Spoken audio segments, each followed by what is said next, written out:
All right, we live. What up? What up? What up, y'all? Once again, it's your boy Rep Milwaukee 414 back at it again. Sneakerheads Clothing Line Radio tonight. It's Friday night as usual. Try to do it once a week. And tonight we got T Real, aka the dopamine shot. Yes, sir. Slick 50 TV, the OG. Yes, And we sir. also got a special new guest tonight. The I don't even know what we can call you, Black, but it's Black African. I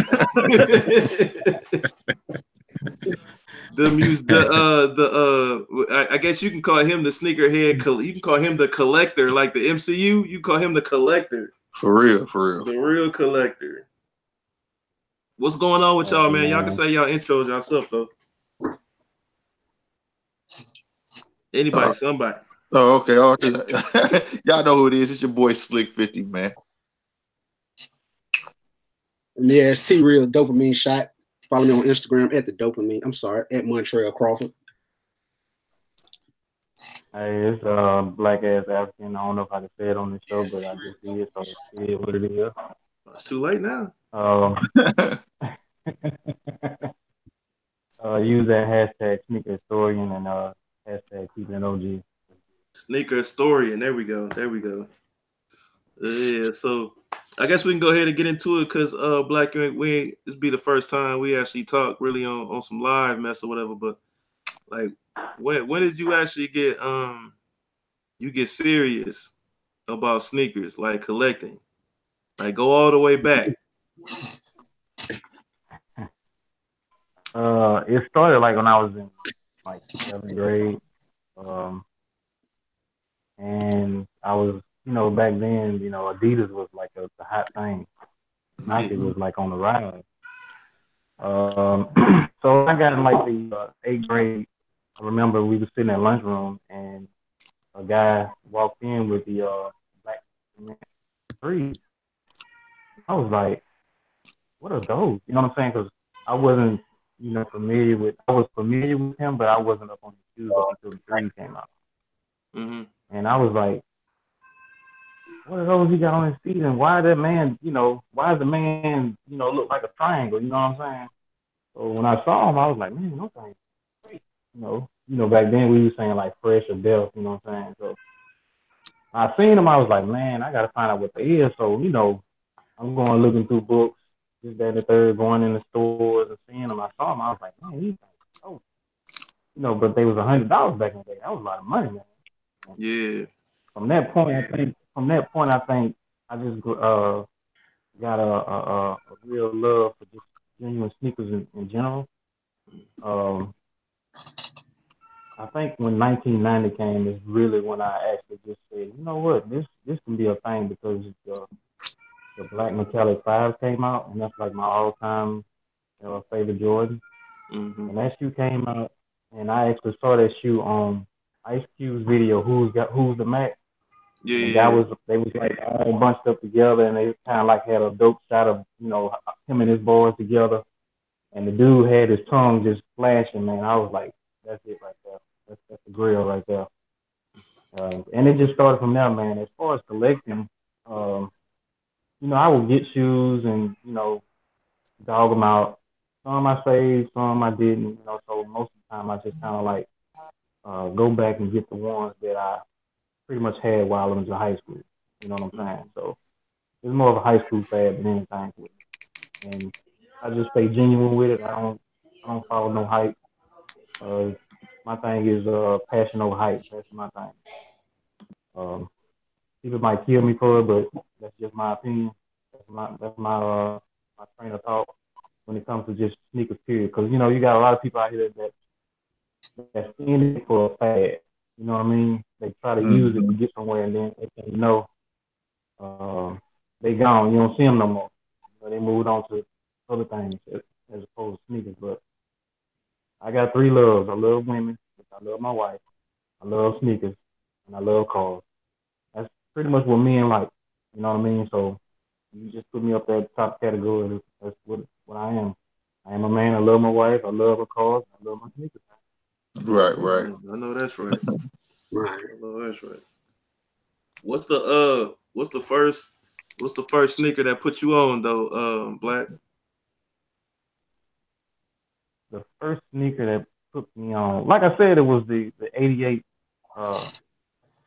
When I saw the 88 threes, I kind of like started paying attention to the sneaker game because, you know, like I said, you talking about 88. So our basketball team wore either the 1988 Delta Forces or the 1988 Air Force.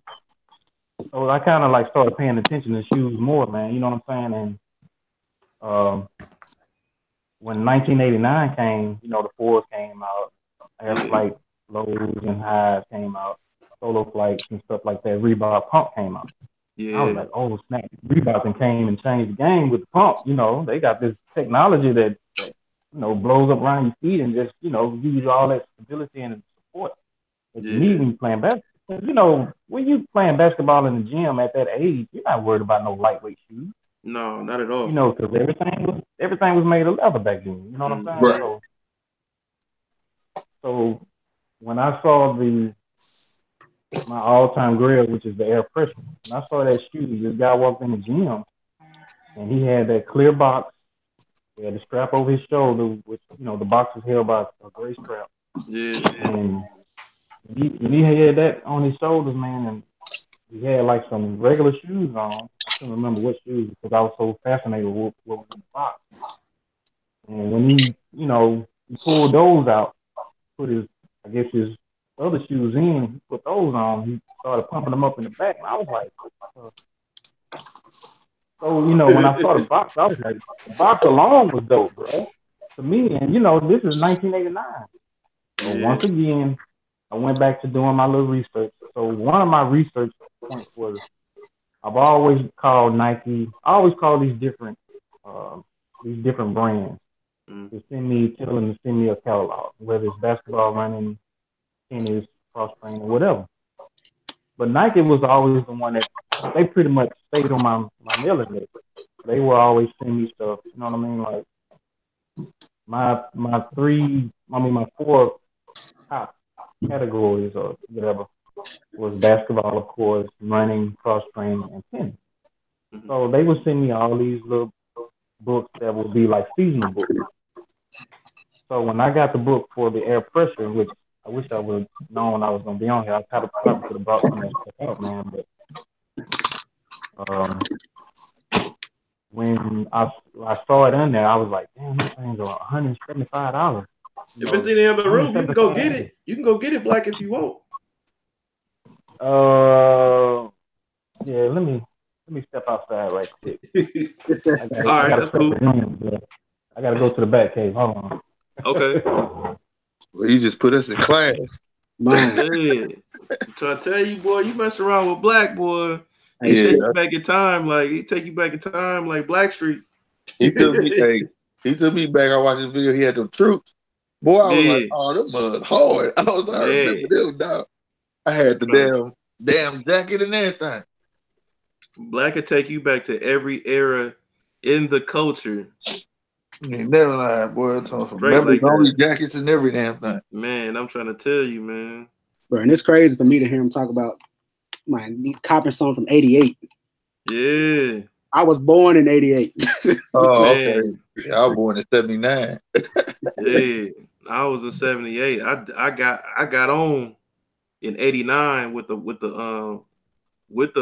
black cement fours or the bread fours, wherever you want to call it. 89. So man, you know, when he be talking about stuff, I'd be like, man. Yeah, I'd be amazed, bro. Dude, he got some shit. No truth, boy. He had me online looking for him. I was like, dude, dope. The was still dope. Look hard, man. Tell you. And he be having everything with it, just like how Jumpman Bostic be having everything that go with the shoe. Right. Dude got it. He got some shit. Yeah, he do, man. For real. I like how he know everything to it, but he also got a story to go along with it, like his personal experience to go along with it. That's exactly. That'd be the dope thing. T-Real, did you come up today, boy? You come up? Oh yeah, of course. Okay. It took me about an hour. Yeah. I hit that add the cart button about 100 times. That junk kept giving me 5. Yeah. It'll put 5 in the cart, and then when I go to check out, when I hit like my shipping information, it'll kick me back out and tell me my cart empty. Yep. So it took me about an hour, and then I finally was able to get 2 to clear. But I guess we can go ahead and get into I guess we can get into the MJ stories today because that was the hottest thing popping off today, man. My partner got 21 of them. Who got 21? One of my little homies. He got 21. He hit me, was like, "Hey, IBA." No, not IBA. I saw IBA hit too. Yeah. But one of my little homies out here, he is done playing. On Instagram, but he hit for 21, and he was like, "Hey, if you don't hit, just let me know, and I got you." Did you see that? Did you see that? I don't know who posted that in the group chat. I posted. You posted that the over 4K? Yeah, that's another one of my partners. That's crazy. So how many did me and Slick was just talking about it? How many did he cop then for over 4K? I want to know. Like he used to. Remember the toy store I went to, Stuck in Time? Yeah. So he used to manage that store. Now he does his thing separately from the store, all online. But whatever bot he used, that boy hit. Man, and he I hit for real. him up hard to see how many he got, because I hit for 2, and I think mine was like 29 something. Yeah, it was 29. If you use the free the free shipping, which I almost wish I didn't use the free shipping, because initially I didn't use the free shipping because I kept on refreshing. At first, I guess I can get to my story now, but so initially I was the same way. Like I was going, and I almost gave up. And then the J23 app had posted another tweet, and they was like, they put more in the inventory, so y'all keep working on it or whatever, you might be able to hit. So I was like, bump it, I'm gonna try again. So I kept trying again, and I finally end up hitting on Fanatics. But when I got all the way through, I didn't notice that they had put 10 in my cart. Yep. They put 10 in my cart. So I checked out. And when I checked out, I was just happy I checked out. So you know what I'm saying? And I was good. So yeah, I literally checked out. Like I thought I had put in the free shipping code and everything, which I really think I did, but I checked out, and I was just geeked that I checked out, and I had got the email that I was good. But when I looked in the email and seen that it was 10 of them, and I got charged for the shipping, I said, whoa, hold on a second. But don't get it twisted. I was geeked that I got 10. Right. Because I had only put in for 2. But I guess with refreshing it, they kept adding it, like adding more in for every time I was refreshing or whatever. I don't know. But I was cool about getting 10, but they had charged me for the shipping. So I had actually called Fanatics. And I was like, yo, I wasn't supposed to get charged for the shipping. I had put in the code or whatever like that. Can I get partially refunded? And the lady was cool. She was like, yeah, you know what I'm saying? We'll refund you your shipping right now or whatever. It's all good. And the thing is though, when they charge you for shipping though, like you get it faster compared to if you use the discount and get free shipping, then they give you the longer shipping or whatever if it's the free shipping. Yeah, so instead of me getting it Wednesday, I think I'm still gonna get it Wednesday, to be honest with you. But they say at the latest it'll be Friday. Yeah, I'm looking at my receipt right now, and they tell me mine expected to be here Tuesday, but they charge me for shipping. Yeah, I mean, it's only $4.99. I mean, I'm gonna get my $5 back, but yeah. If you call them, they'll give you your money back. Yeah, I'm gonna have to bang their line on this one. Yeah. If you hit them up, you'll get your money back for real. Because that's what I did today, and they was cool about it ASAP. I instantly got the email, and they sent me the money back, so it was cool. What up, Graham? Graham in the chat. D-Beck in the chat. What up, D-Beck? What up, Graham?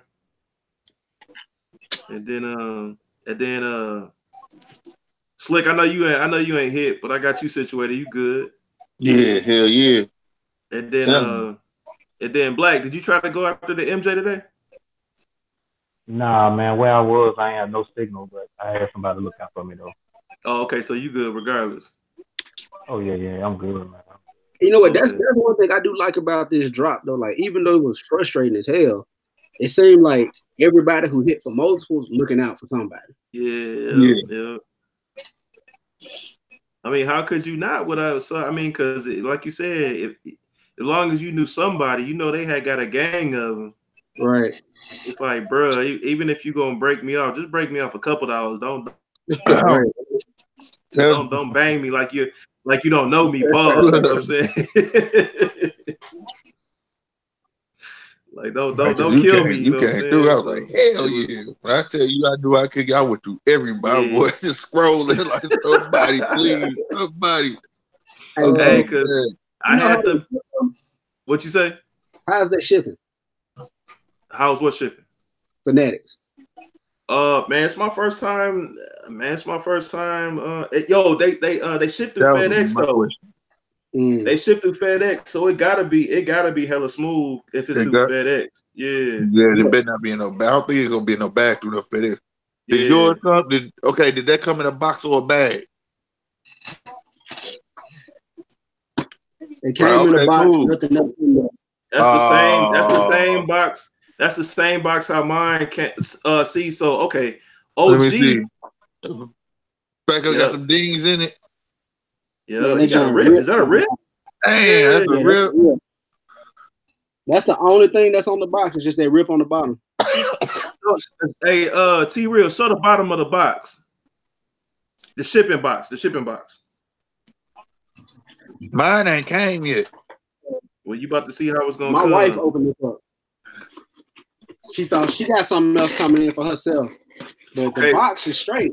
I don't see nothing. So she opened it up. She opened it up from the bottom of the box, but the bottom of the box it's not totally sealed where it had a gap, like a hole where you could see how it is. Oh, okay. It was like that. So that's probably how it got ripped too. Yeah. But so OG Sneakers had called. He had video chat me first thing like early this afternoon, and he was like, "Man, let me show you how your how your pop came," because he was the one that actually hit. Because I didn't hit, but he had actually hit, for me, and he was like, "Yo, I got you." So I was like, "Man, cool," because I was mad frustrated that day. I swear. Right. So it finally had came today, and he had video chat me, and he had showed me the box like before opening, and he was like, "Yo, look how they shipped it." So it's probably gonna be messed. The box was clean. The shipping box was clean. He opened it up, and it came clean and everything like that. But you could see like that little hole, like T-Real was just showing, like you could see what it was out the gate. Luckily, it came smooth and nothing was wrong with it. But they don't double box it. Yeah, they don't put no bubble wrap in there. It just comes straight up, just pop in the box. Tell, but it's like a slit right here, and then it's the rip. That's messed up, bro. Yeah, mine ain't came yet, man. I wonder why I ain't got mine yet. Everybody else getting theirs. That's crazy. Yeah, because it didn't come in none of my Foot Locker, not no House of Hoops, no Foot Locker got them out my way. So I had to get it online. So Black, I know you don't collect pops like that. Is this your first one? No, I got I got the last two that came out. I think it was 56 and 54. 54 and 56. Okay, so you got all three of them. Yeah, I got three of the rookies and one of the I guess you say the slam dunk where he got the threes on. Yeah. And I got a Voltron. Oh, okay. You got which Voltron do you got though? You got this one? Yeah, I got the new one. I wanted the older one, but I went on and got that one. Okay. I'm gonna go back and get the older one. Yeah. And I was looking at the one for the Thundercats Lionel, but he's outrageous right now. Hey, I'm trying to tell you, boy. Who you telling, boy? Last time I seen it was like 140. I'm like, nah, man, I can't do that. Yep. 140. That's a pair of one. Yeah. Man, I'm trying to tell you. The thing that killed me though is that they got Voltron out now, and they got the Thundercats. But it's like the only thing I feel like they missing right now is like Silverhawks. Because it's like if you got them two. I was asking about that too. I was looking at that. They ain't even have it. They don't got Silverhawks. Yeah. Nope. They need to go ahead and I make that. forgot about Silverhawk. Yeah, they need to go ahead and bust that move with them Silverhawks, man. For real. Silverhawk, Battletoads. Yeah. All that shit. That would be hard. That would be hard. Black, you pull that shoe out, Black?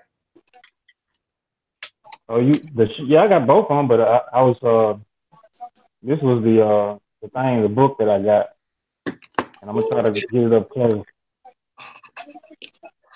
That's my grill, and I don't know if y'all can see that price. $175. Back then, Jesus Christ. Yeah, so you can see the fire. You can see the fires at the bottom. So they used to see me a lot of books, man. How much was the fives on there? Do they say? Yeah, 125. 25. Damn. What you look back to that day? Yeah, they were 125. Man, I got everything, man. Got the running. They got some. Black, do you remember when Jordan started going up from 125? Because they was 125 forever, and then they started going up around. They went up around the.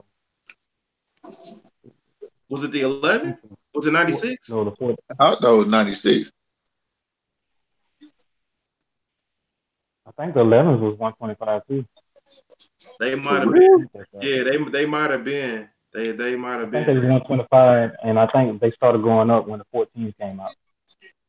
14s was 150. You sure? You know what? You might be right. Yeah, you might be right. Yeah, like here's another book right here that I got. Got Andre Agassi on it. Andre Agassi. And you see it says 1990, and it's got Paul right there, I believe. Yeah. Just, back then, man, I mean, I love jumping in the time ship. That's what I always say. Or the time traveling machine. I always love jumping in that shit, man. Hey, that was the truth, though. Andre Agassi's shoes was literally like how Jordan's is right now, or Yeezy's is right now. Like, yeah. Check the price out on these. You gotta see that price. 95. Yeah, 95. Yeah, $95 back in 1990, man. That's crazy. And then even at $95 back then was like, man, that's taxing back then. I'm telling you. Yeah, $95 in 1990 was like, man. I had to paint the house, feed the dog, watch the cat, all that. That's almost 6 months worth of work, bro. Boy, I don't even know how many newspapers. I don't even know how many newspapers I gotta get the paper for that, boy. And see, this is another one. That's what high tops right there. The Air Force, the forces, that's when high tops was high tops. Man, for real. Them was boots, nigga. Yep. That, I was going off our prices down here. It was 120 when they came out. That was kind of high, for that shoe anyway. And the threes was, you can see the price of the threes. No, where is it? I don't see it. Yeah, I wrote it in 110. Yeah. And see, like right now, I got the fire red threes on. Hold on.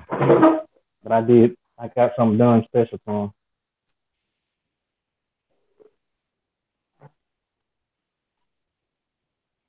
These are the 07s. Yeah. You changed the tag. Yeah, painted. I had a guy painted the midsoles and do the tails for me. That's tight. How much did he charge you? That's classified information. Oh, man. Be giving out my info like that. Then we have to talk later, man. Yeah, you go on and text me later on. Go on and text me later on. Yeah, I feel lucky, bro. Listen to you talk about the prices back then. Like, I'm from Memphis. We didn't always have the Nike factory store there, or the employee store. So everything in there like 50% off. So paying $95. They what, $47? If you knew somebody in Memphis, like I remember the first pair of joints I can remember. Like I said, I was born in '88, so the first pair that I can remember, my pops had bought me a pair of the Taxi 12s, and I wore them just to school, and I think I may have got like a little bit of some on them. So I'm like, man, you ain't finna step on my J's. I'm finna make sure I come back tomorrow. These Johns gonna be clean. I went home and cleaned them Johns with bleach and like a little bleach in the water. Oh, messed them. I had my God. White and brown 12s. that was that new cut there, boy. That was before you started putting brown on shoes. Man, that day taught me, like, nah, bro, bleach is not the move. Man, I got a story, man. My it was the summertime, and I believe it was summer of '92, to be honest with you. Man, the black and University Red or the black and red sixes had came out, and my cousin had the black and red sixes. And matter of fact, yeah, that's something because I had the grandmama. He had the black and red sixes, and remember they had the air bubble on it. And he had popped his air bubble, and we was in Louisiana. We was in the South. We was at our grandma's house. He ended up popping his air bubble, and man, he dreaded not letting his dad, my uncle, see that he had popped his air bubble because he knew my uncle was gonna wear him out.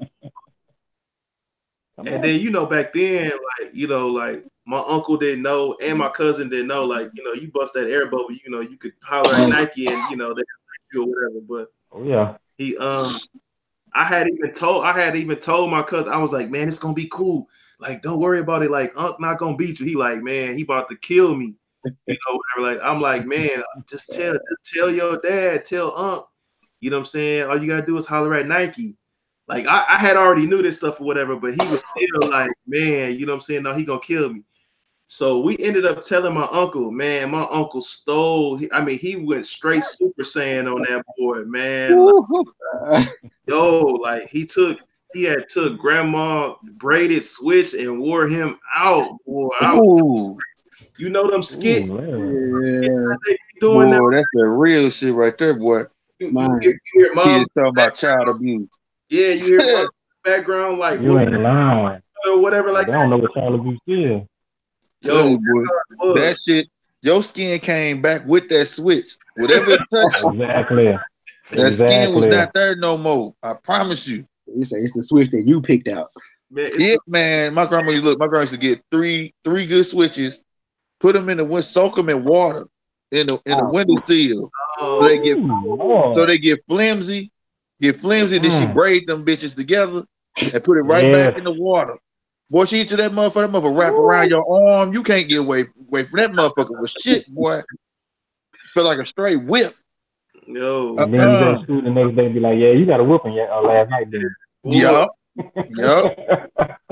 Hey, got your ass beat last night, baby. That's that Denzel Washington glory whooping right there, boy. That's talking about get your ass whooped. Get your ass whooped, and your sister in there helping you with your wounds, putting Vaseline on your shit. Yeah, straight up. Telling you don't cry. Shut up before you come back in here. Shit. Man, real. Look, I be laughing now with my little brothers and sisters. Like my little brother is 6 years younger than me, and he got in trouble one day, and he had the nerve to look my mom dead in her face and say, "That's why I ain't even hurt." Oh, ew. He had some balls. Boy, that was the last time I ever heard him say that. Hey, he was asking for it. Yeah, he was. Yeah, he was asking for it. Yeah, he was. My sister did something similar, man. My grandma, the girls usually didn't get their buck whooped, right? She just made them clean up a lot. But this day, schools teach you about child abuse or whatever. And she was like, "You ain't supposed to whoop us. I called child services." My grandma took them big old cordless phones. Yep. She took that big ass cordless phone and threw it at. She said, "You call them." But you remember, you still here. I'm gonna beat your ass all the way to When I tell you my sister tried to look at me, I said, "Don't look at me." I told you, shut the fuck up. Shut the fuck up. Got her ass. That day she got her ass whooping shit. But we didn't get our butt whooped for everything. But when it was something, we did something major. Oh, we felt that shit. Oh yeah. Man, I'm trying to tell you, man. Don, what up, man? I think Don muted. What the hell you doing? No, I didn't want y'all to hear the crinkling of my Taco Bell wrappers. Oh, okay. This crazy mic makes it really, really loud. That boy got a radio voice. Yeah, hey, dude, that's Dom. Oh, you've never heard me speak before, have you? No, I didn't. You Dr. Smooth overnight on the radio or something? That's it, man. Quiet storm, baby. Right. hey, why my girl was sitting next to me, Dime on there with Dime and them, and she gonna talk about who's over that deep voice. She gonna look to me, is that Robert Thicke? I said, no, you know Robert Thicke. I said, no, you can't be over. You gonna take my girl? She's gonna be all in the camera. Robert Thicke. Yeah, she go to Robert Thicke. Yeah. Now what's going on, man? Not a whole lot, man. I had to work late. Oh man, got some shoes today though, so that was good. Oh yeah. Mm-hmm. You got those ones? Nah. One of my buddies got 6 or 7 pairs of them. Damn. They still on FootLocker.com though. Yeah, I was just gonna say that. Dom actually, he works at well, Dom, say where you work at, man. Black don't know where you work at. And I work at Soul Station in Charlotte, North Carolina. Their Instagram is Soul Station 704. Okay. We got like about 64,000 followers on there. I think something like that. Yeah, hey, what you shooting through, man? You got a nice, bokeh around. Like, what are you shooting with? Man, it's a Canon Rebel T6i, but I've got a thing in the back of my computer called a Cam Link. Gotcha. $129, and you run HDMI from your DSLR. It looks like a flash drive with an HDMI port in the back, and it converts it so that you can use your DSLR as a webcam. Yes, sir. So it's super clean, ain't it? Man, look, gonna take them notes. Right. When he did that, I said, "Damn, what the hell camera he using?" Elgato Cam Link 4K, and it's $129. That's something that's worth it. It's a good investment because it's super clean. Appreciate it, man. I've been talking about it for a second, and then when he did it, and I seen it the other night, I said, "Boy, you look like Howard Stern over there." They got them Zen ain't them Zen headphones? They are. They're not studio headphones though. These ones are more for acoustic and shit. Yeah, well, just kind of like practical application listening, but they're still like $350. Yeah. So did anybody try to pick up the ones today? Nope. I didn't. No, I'm gonna go see them. They still at my foot action. I called my homeboy. They still at the foot action, so I'm gonna go up there tomorrow and look at them. Yeah. I wasn't really feeling the texture of them when I saw them at the shop this morning. Did they feel like them All-Star ones? No, they're kind of like, I don't know. I guess I'll get a pair from my buddy and bring them home and show y'all tomorrow night in front of the DSLR so you can see like really well. But you know what I'm talking about, which All-Star ones I'm talking about, right? The All-Star one LA. That's talking about the black gold, right? With the gold on it, with the gold right? So yeah. That black like water that remind me of that. Huh? I seen them earlier tonight. They pretty much sitting here, in my mall. Yeah. Like the old boy said, they do remind you, that texture it's like a bubbly, humble leather, I guess you would call it. Yeah, like real bubbly. Yeah, they trying to make it tumble. I mean, you have soft spots on it, but most part of it's hard, man. Especially the pink areas. Yeah, real hard. Yep, I heard it's real. It looked like that tumble when they put the mids, when they try to put that tumbler on the mids, and it feel hard. That's why I was like, I don't know. And that's what the black leather on it reminds me of is all the new mids that they just brought out not last month because it's April, 2 months ago with the pine green mids, the shattered backboard mids, all those mids that had came out at the end of January. It looks like that same type of leather that they put on the mids, but it's a high. So I'm really wondering the white leather, them crazy Christmas looking ones that just came out last week. It looks like that, except it's dark. It's like texture. Oh, you talking about the Phantom one? Yeah. Mm-hmm. I ain't like those either, man. To me, it's like they kind of getting they just reaching for a lot. You know what I mean? With the ones, it's like, man, me personally, give me just straight OG, straight buttery leather, great quality. Give me everything that they came out with back in the day. You know what I mean? I know that's right.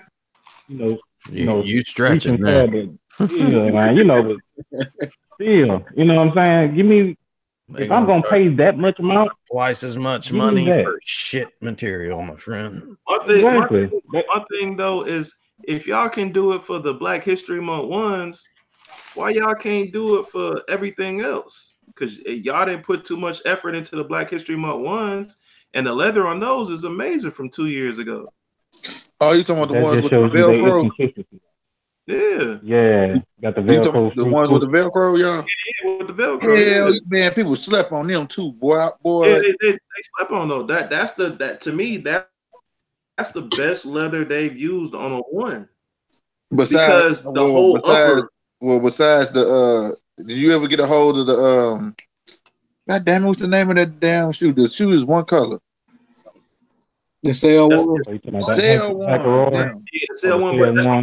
The Sail One and the Black History Month one is the same leather. Yeah, that's what I'm saying. Them two. Woof.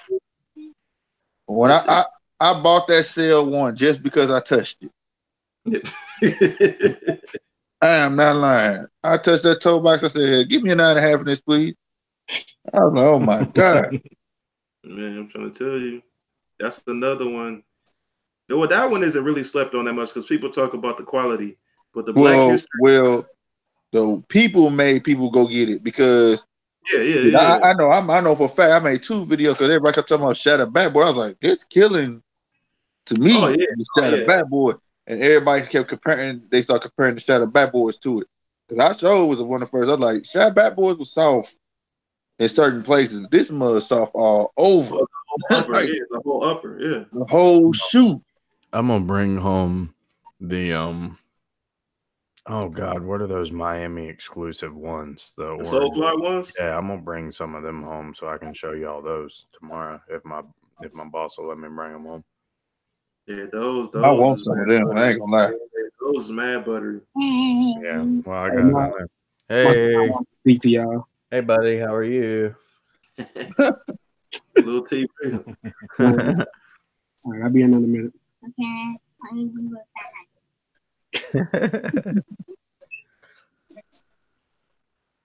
I'll be That's back. what life's about right there, man. Right. Yep. Right back.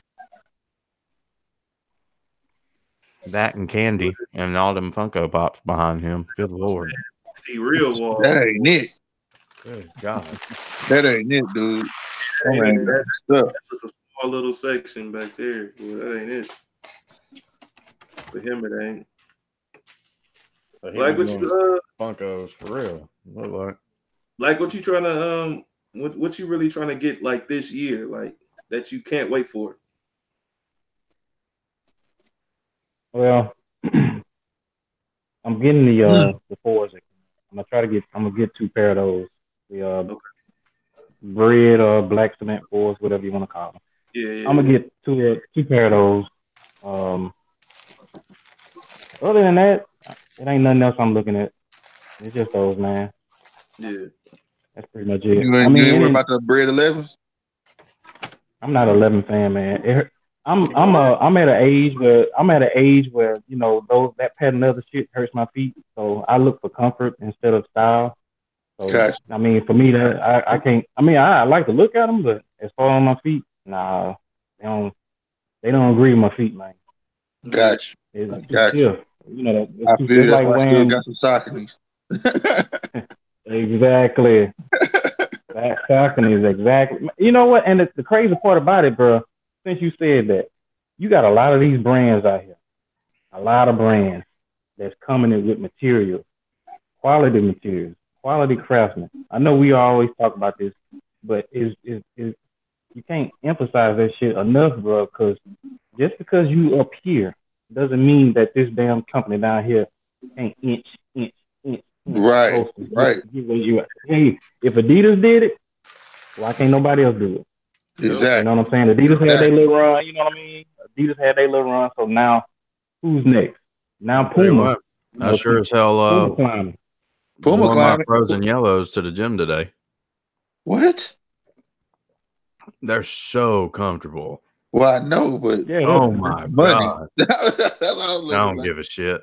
Money. You know what's beautiful about a V2 is you can pull the sole out and throw it in the washing machine. For real? Exactly. Oh yeah, yeah. Straight up. Mm-hmm. All it is sock. That's it. That's all it is, a thick sock with boost on the bottom. Hell no. That's how, you know what? It reminds me, and Black probably remembers, what Nike shoe was that? It was like the original sock. You literally could take the sock out the shoe. Oh. And I forgot what it was though. Kobe had something like that where you take the sole out, the whole sole came out. But it wasn't a sole. The sole, it literally was a sock liner, and you could take the whole sock liner out the shoe. And when you took the whole sock liner out, basically the outer of the shoe was just a shell. I can't remember that. I know exactly what you're talking about. I think the name of that. Gary Payton.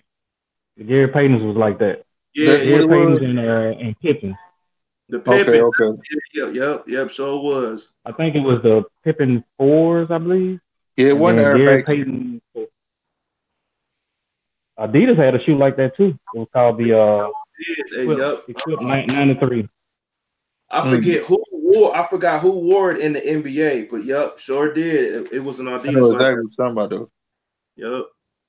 Because I had a pair. It was white, black, and then the actual sock that pulls out was green and black. So they used to call it like equipment. It was Adidas Equipment. That was the name of it back then. So it was Adidas Equipment 93. They tried to come back out with it, but it didn't. It was abbreviated when they came back out. Some shit like that. Yeah, it was I think it was like EQ something. Yeah. I call them bike ramps. Some shoes like some damn bike ramps. It was weird looking, man. I was like, what? When I had them, I used to wear them things as house shoes back in the day, man. Yeah. They were too heavy and big and bulky, man. And then when I'm on the basketball court, I normally played outside, so when I'm outside playing in them, man, it's like the whole sock in my feet was about to come out the actual shell of the shoe itself. So I just started using them as house shoes.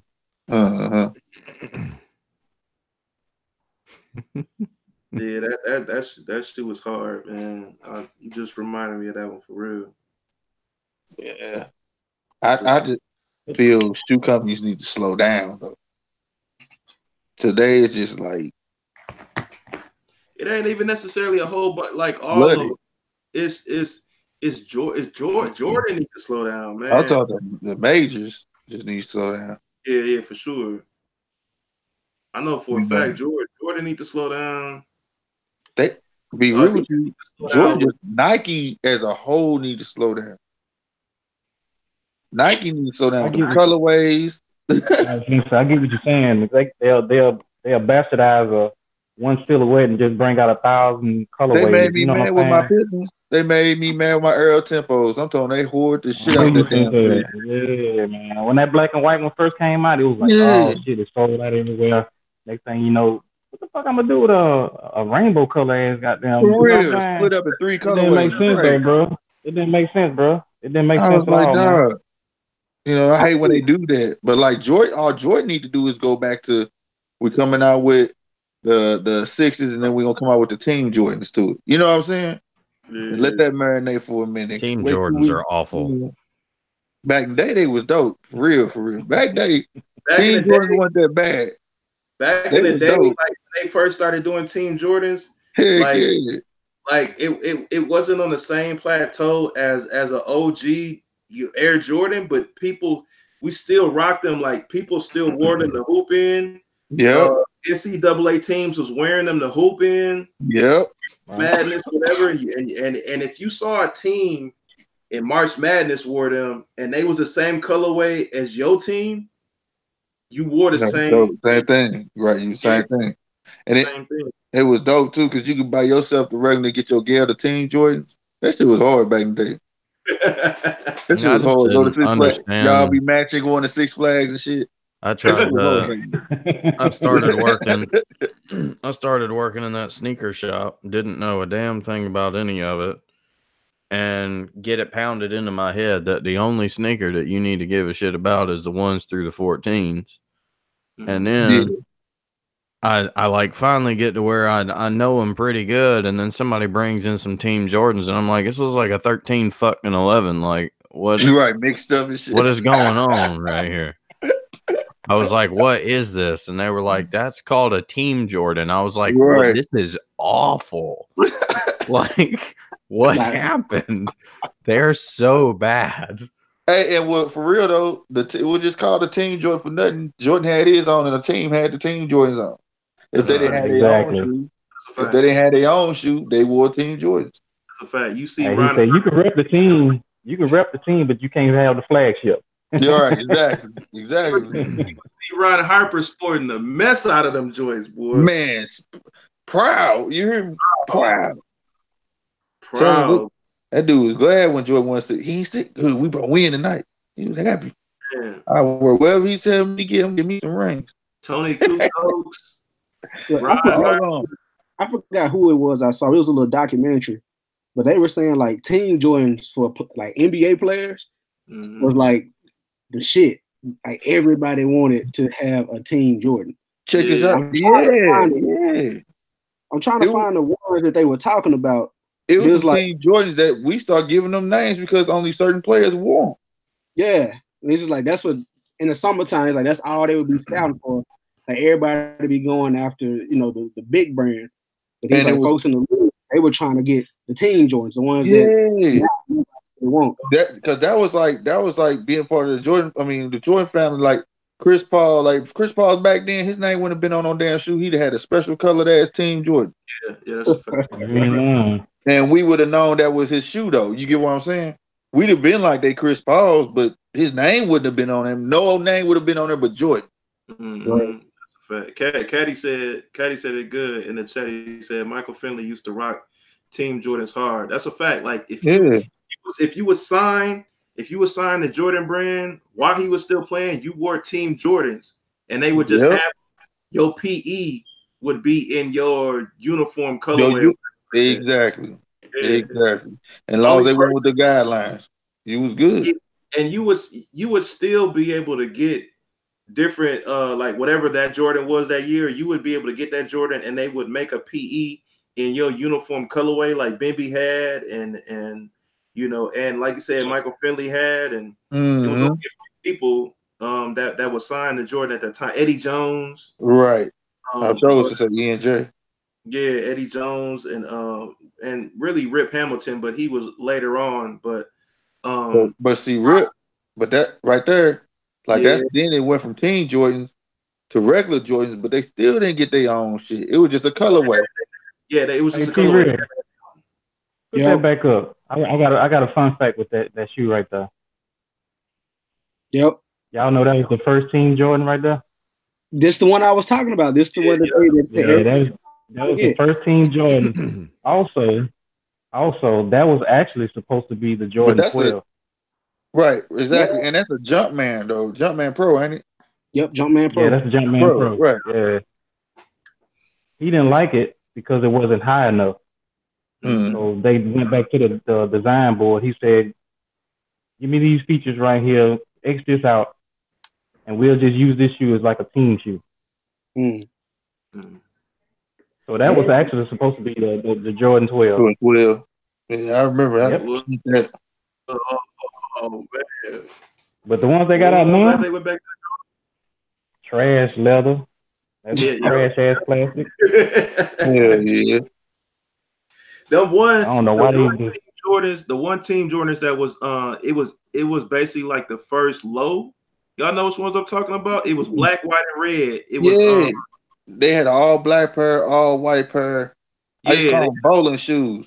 Yeah, because they had like remember on the Jason Kidd. No, I'm sorry, on the Penny Hardaways, where they had that big old rubber sole on the side. They did the same on the Team Jumpman Pros. Those was like the first ones that you was like, hey, these Team Jordans is hard. Yeah, they had a white pair with a red line going down, they had a black pair with a red line going down, and there was another color that came out. That North Carolina pair, that North Carolina color. That's what I'm saying. That's what I'm saying. They had another color. Yeah, that's what I'm saying. That was dope. I know exactly what they had tried to come back out with them recently at Champs. Mm-hmm. So did, yeah, matter of fact, they so did.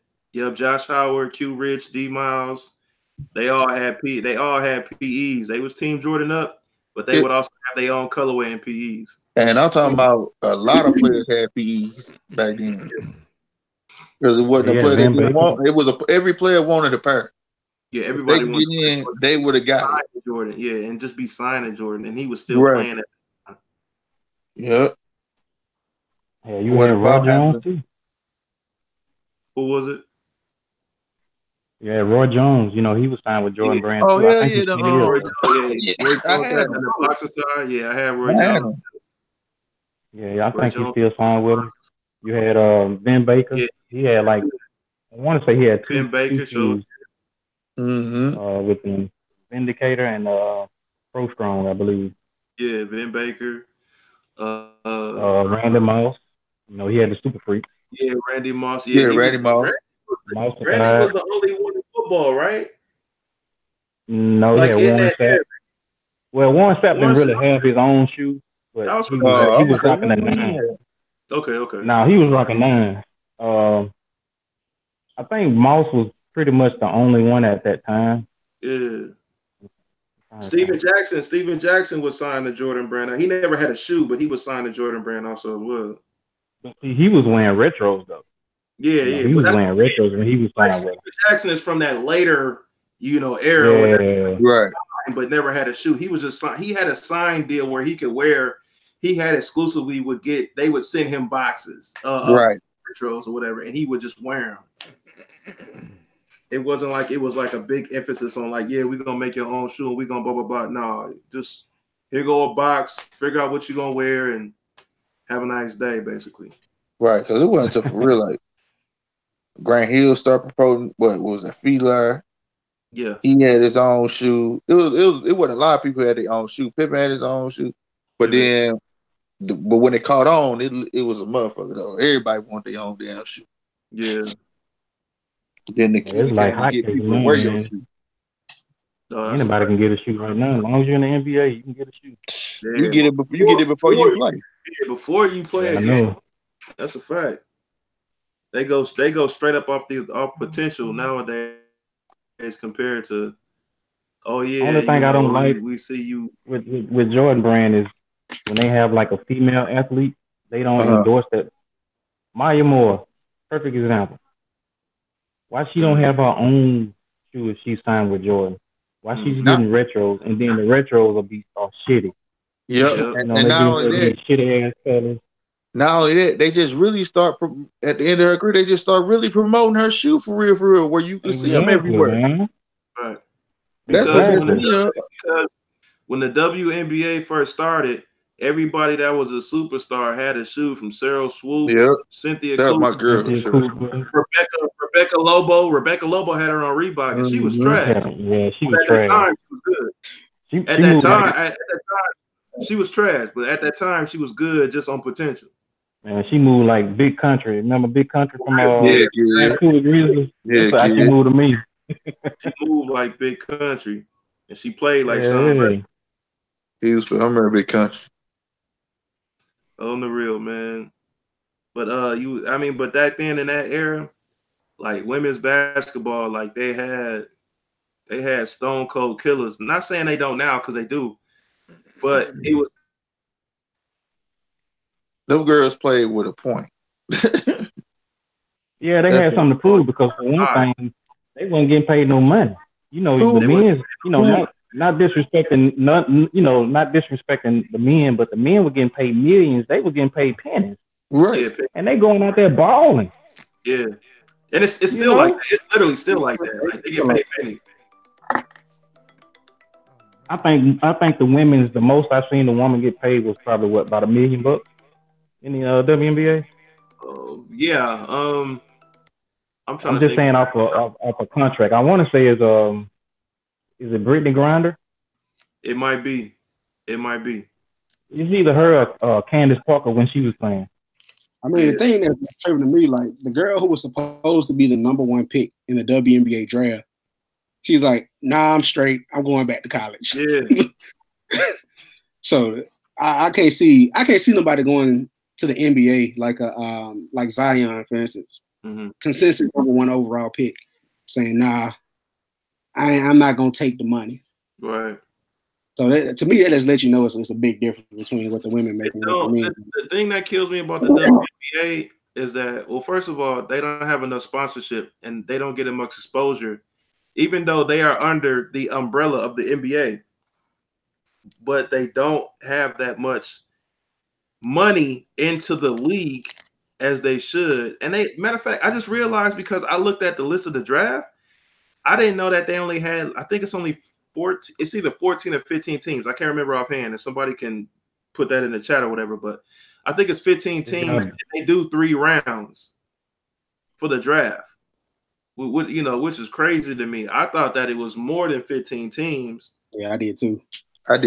No, it's like when they first started, they had 8, and then over the years they'll gain a team, and then that team will go away, because Miami had a team. Connecticut had a team. I think Detroit had a team, and then Detroit moved to Tulsa. Detroit Shock ain't in Detroit anymore? Nah. It's in Tulsa now? No, this was a few years ago. They moved to Tulsa. Now they're not even around no more. The Shock not around no more? Wow. Nope.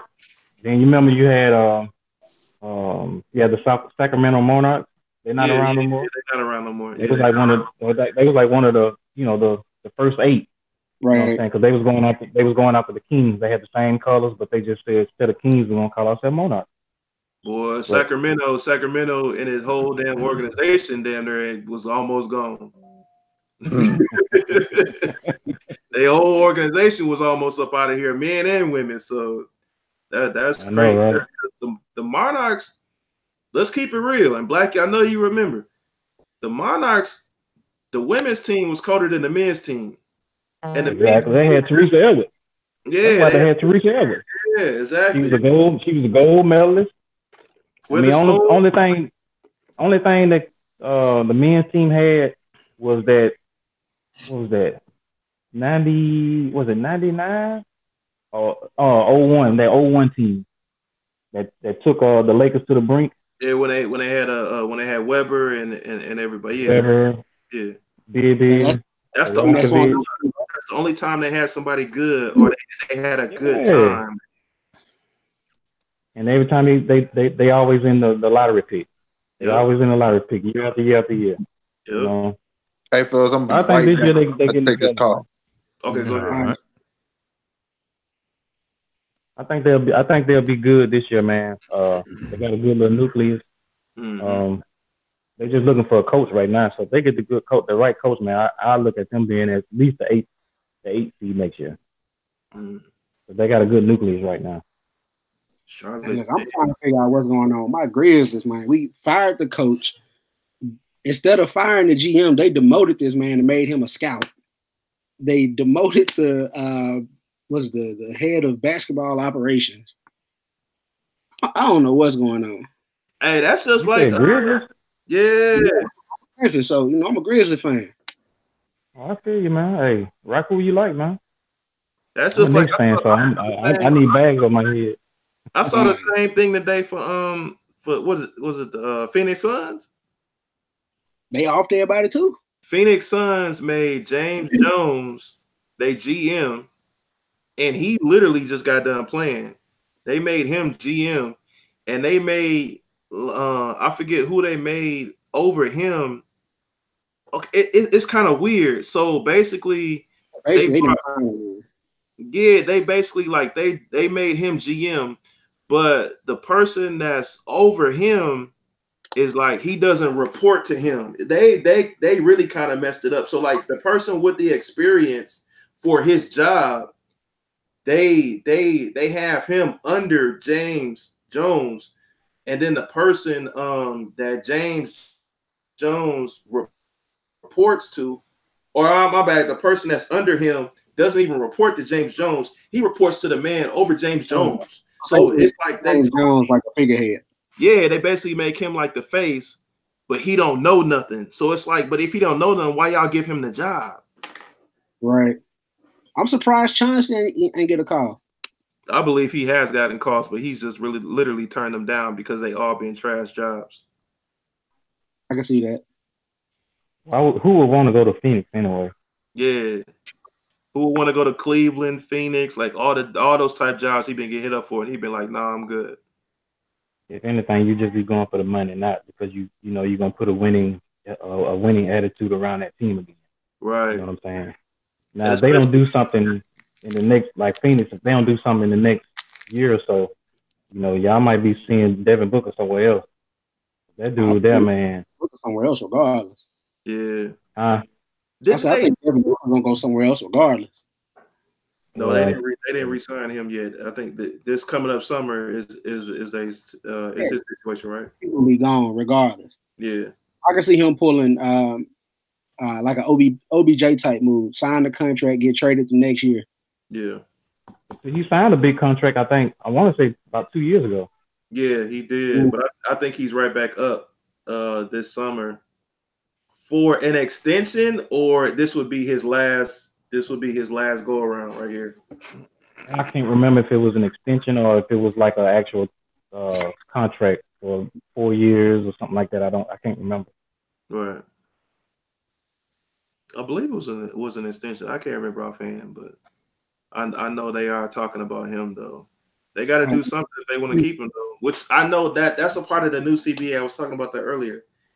That's the same thing with Kemba. Like everybody thinks Kemba's gonna go somewhere, but to be honest with you, I don't think he's gonna go anywhere because Charlotte and Michael Jordan can offer him the most out of anywhere else because they can offer him, which they will instantly, the Supermax, and nobody else can offer him the Supermax. They can offer him the max, but they can't offer him the Supermax.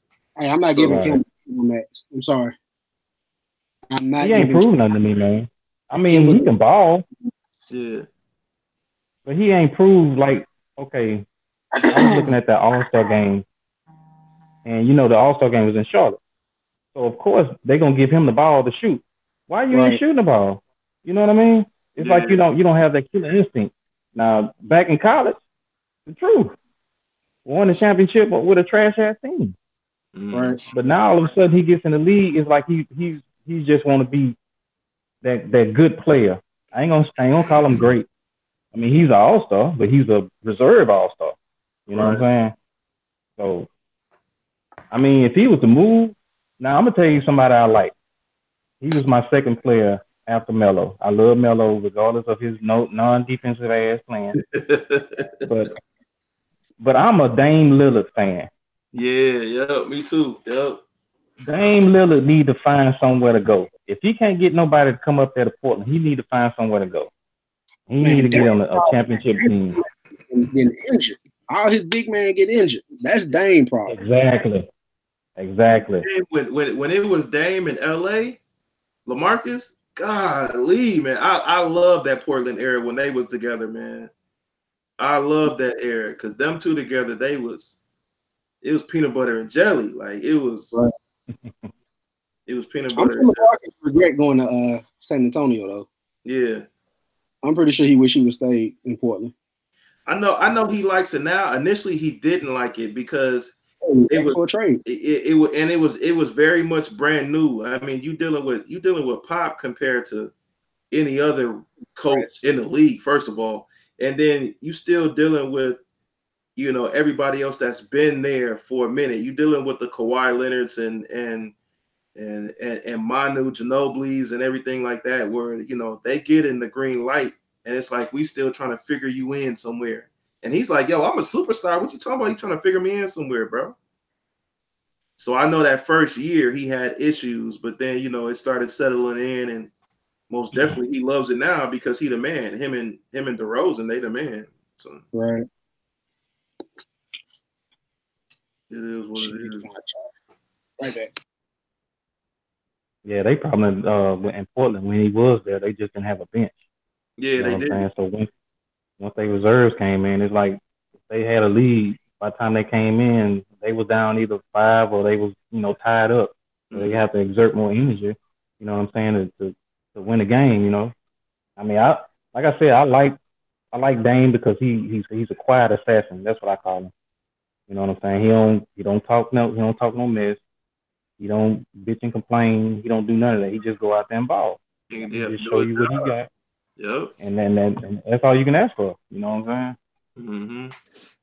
He do his job, and he been doing it ever since day one. You know, every night. Exactly. Every night. Like I seen the interview that he had with Stephen A. like a couple of days ago. You know, he said, "Well, what are you going to do to, you know, attract some of the superstars to Portland? Or are you on the way out when your contract is up?" He was like, "Nah, I love Portland. I'm gonna stay with the team that drafted me." You know, hey man, that's the you know PC thing to say. But he said he kind of went around the question. You know what I'm saying? He was like, you know, I look at basketball. You know, when I'm going through timeouts, I look up to see the scores and this, that, and the third. And once I get home, or you know what I'm saying, or chilling in the back, I'm looking at everybody play. Yeah. So he to me, he answered the question, but he didn't answer, you know, directly. You know what I mean? Yeah. So I feel like he needs somebody up there in Portland with him. He need a third person up there because, you know, McCollum, he get hurt a lot too. Yeah, he do.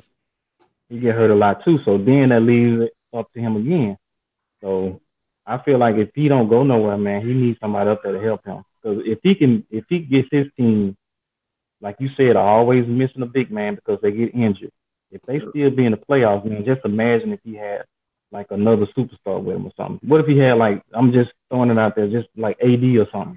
Yeah, man, they'll be a menace. Especially to but see, they have to get a bench too.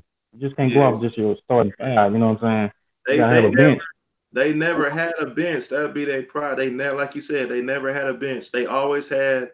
They will have a decent or a good starting 5, but they will never have like they won't even have a good 6-man. You know that can even come in. Like they be having some low rated, you know, bench players, and that's really been the issue because man, when it was Dame, LaMarcus, Batum. Who else they had? Because that was the 1, the 3. LaMarcus played the 4. They had they had the white boy as their center. Was it Kaman at the 5? And I forgot who played guard. I think they did. I think it was Kaman. I think it was Kaman that played the 5. But I mean, just remember Kaman from the Clippers. For the Clippers, yeah. He went. That's the only time I remember him. I believe he went from the Clippers to them or whatever for a hot minute, but I mean they was nasty in that era. And then even before then, obviously, I know you remember the whole, you know, the Pippen, Drexler, era and stuff. Well, yeah, but you know the Pippen in them area with Rasheed Wallace and all them. Oh yeah. That era was crazy, and then you know you got Drexler and them before that, but Duckworth and you know it's crazy. It's crazy with these small markets. You know, you have your major markets. You know, your New York, your LA, Chicago's, your Miami. But then when you go to these small markets, it's like nobody don't want to play in these small markets because that's what it is a small market. Yeah. You know, it ain't like, you know, like I've been hearing a lot about AD saying that he need to get out of this nasty ass town talking about New Orleans. I mean, New Orleans is not that big, man. I mean, I'm 2 hours away from New Orleans. It's not that big. You know what I'm saying? He has to stay maybe 20 to 30 miles from actual New Orleans itself just to have something nice. You know what I'm saying? Yeah. And with these small markets, man, I look at it, it's hard to get that top name free agent. You have to actually get somebody from the draft. Prime example, Golden State Warriors. When they got Steph Curry, which nobody wanted him because they passed on him because of his damn ankle. Then when they got Clay, then when they got Draymond, then they started playing and meshing together. They was quietly coming up because we all know that was Mark Jackson. Then Steve Kerr came in and inherited a team just like, who was that? Just like my Buccaneers with Tony Dungy. Tony Dungy built the team. He built the team, and then here comes John Gruden coming in and getting the Super Bowl off of it. You know what I'm saying? So it's just, to me, a small market would never thrive with a mega superstar NBA star free agent. Period. I think it's different. Nowadays because with the internet and everything, like I truly feel like there's no such thing as a small market or a mid-level market because I mean you have the San Antonios that won multiple years. You got Milwaukee this year winning 60 games, being number one. You got you got Indiana that's always been in the runnings. You got different smaller mid-level teams that actually are making noise, and the big market teams are the ones that are are barely making it these days. So I think it's more of an even playing field in reference to markets. That's in all sports. Like that's not even just basketball, because in baseball, it's the same thing in baseball also as well. And in football, maybe in football, you can kind of say it's still the same way, but for baseball and basketball, like it's very much been an even playing field lately. So. Right. I mean, one team in the NBA, I think of that's thriving in a small market, besides Golden State, is Oklahoma City. Yeah. You know what I'm saying? They have, you can say possibly two MVP caliber players on their team. You got Westbrook and you got George. Mm-hmm. So, what you think about Westbrook averaging a triple-double 3 straight seasons?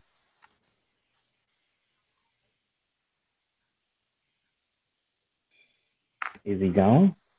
To me, him doing it. I think it's good for the NBA, number one. But it also seems like every year that he wins, you look at the rest of the team and you be like, okay. It seems like he should be doing that though. Like until this year when he got a little bit of help with Paul George this year and last year, but I mean he ain't had no help since KD, and it's been a struggle. Yeah, that first year I agree, because he didn't have nobody that first year. So about when he had Oladipo. Yeah, but I mean when he had Oladipo didn't fit on that team. Yeah, he didn't fit. That wasn't the question. He didn't fit on that team. He said he had no help. I mean, technically, he still didn't have no help with Oladipo because they didn't, like you said, he didn't fit in the team, and they didn't play him right. Like obviously, you see how he is now when he goes to Indiana, but when he was at OKC, they wasn't using him right. He wasn't the same player. I mean, he's always been that player, but they just wasn't using him right. That's just like damn. Who else made? Oh, okay, good example. James Harden. Like like he evolved into the player that he is now. Man, that James Harden always been like that to me. Right, he always been that way. But when you have somebody like KD, he aimed at Westbrook, and then he was coming off the bench like that. Well, the thing with James Harden, man, the thing with James Harden is, you know, you playing the role of a 6-man. Mm-hmm. You know what I'm saying? When in 2012 when they went to the championship, they was a young team when they went, and they still was trying to learn each other. You know what I'm saying? So then when that next year they started learning each other, James Harden felt like he wanted his own team then. So it was either you're gonna pay me, you're gonna pay KD, or you're gonna pay Russell. No, that wasn't the case. They shorted James Harden by $5 million. That was the difference. And James got pissed because they ended up paying Ibaka before they paid James.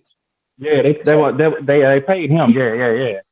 Yeah, so that the money that they shorted him, they pretty much moved that over to Serge.